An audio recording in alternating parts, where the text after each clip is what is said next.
बायजूस ने अरबों डॉलर के ऋण नहीं चुकाए। बायजूस के निवेशक नाराज हैं। बायजूस का अधिग्रहण शुरू हो गया है। इसके कानूनी परिणाम क्या हैं? कंपनी की योजना क्या है?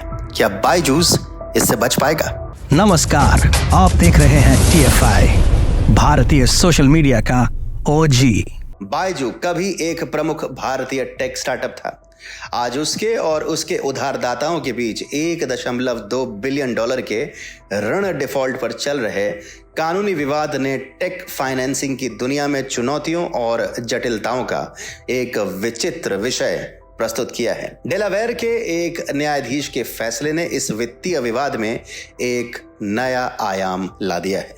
ये मामला तब शुरू हुआ जब बायजू, जो कभी भारत के सबसे बड़े टेक स्टार्टअप्स में से एक था, वह अपने 1.2 बिलियन डॉलर के एक बड़े ऋण को चुका नहीं पाया। इस चूक के कारण उधारदाताओं ने, जिनमें रेडवुड इन्वेस्टमेंट्स LLC और सिल्वर पॉइंट कैपिटल LP जैसी उल्लेखनीय संस्थाएं सम्मिलित थी, उन्होंने बायजू के एक बड़े हिस्से पर ही नियंत्रण का दावा किया।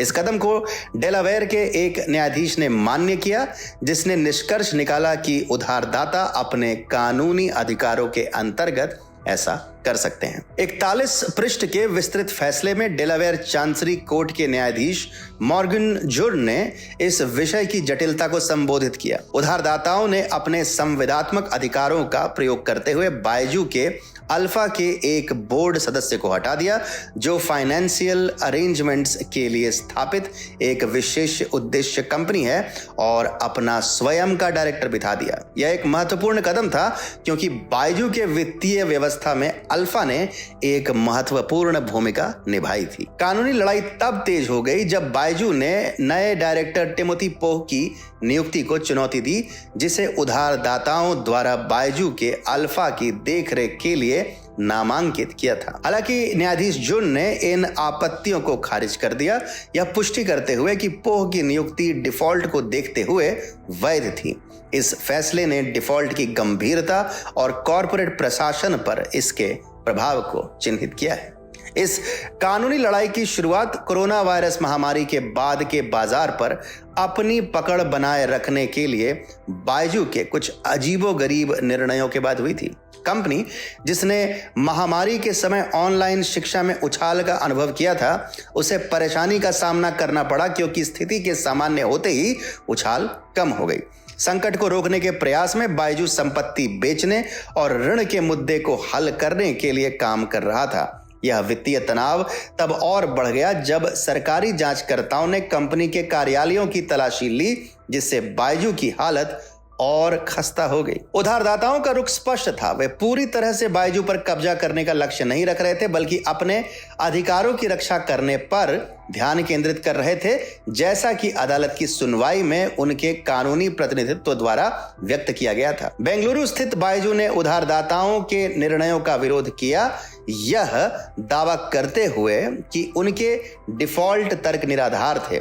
हालांकि 2 नवंबर को न्यायाधीश के फैसले ने उधारदाताओं की स्थिति का समर्थन किया, जो डिफॉल्ट की स्थिति में बायजू के अल्फा के गिरवी रखे शेयरों को नियंत्रित करने के उनके अधिकार पर जोर देता है। एक निर्णायक कदम में पोह ने बायजू के अल्फा के एकमात्र निदेशक के रूप में नियुक्त होने के बाद सभी कंपनी अधिकारियों को हटा दिया और स्वयं CEO की भूमिका संभाल ली।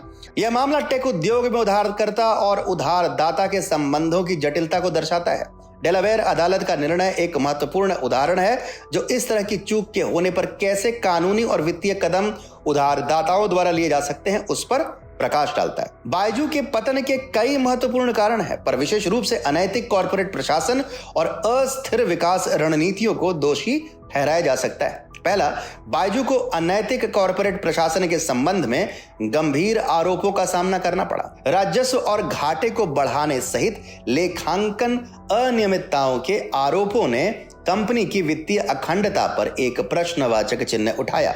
इसके अलावा उपयोगकर्ता डेटा को संभालने और आक्रामक डेटा माइनिंग ने गोपनीय चिंता को उठाया। इन मुद्दों ने सामूहिक रूप से निवेशक के विश्वास को हिलाया और बायजू की साख के धूमिल होने में योगदान दिया। टेक उद्योग में जहां निवेशक का विश्वास सर्वोपरि है, ऐसे नैतिक चूक के विनाशकारी परिणाम हो सकते हैं। दूसरा, बायजू की आक्रामक विकास रणनीति जो प्रारंभ में तो सफल रही पर अंततः इसके पतन का कारण बनी। कंपनी का नए बाजारों में तेजी से विस्तार और उसके उत्पाद पोर्टफोलियो का भी विस्तार लाभ और स्थायित्व की अनदेखी की कीमत पर हुआ। इस विस्तार ने कंपनी के संसाधनों को कम कर दिया, जिससे लगातार गुणवत्ता में गिरावट हुई। प्राइसिंग मॉडल जिसने व्यापक उपयोगकर्ता आधार को आकर्षित करने में महत्वपूर्ण भूमिका निभाई, लंबे समय में अस्थिर साबित हुआ।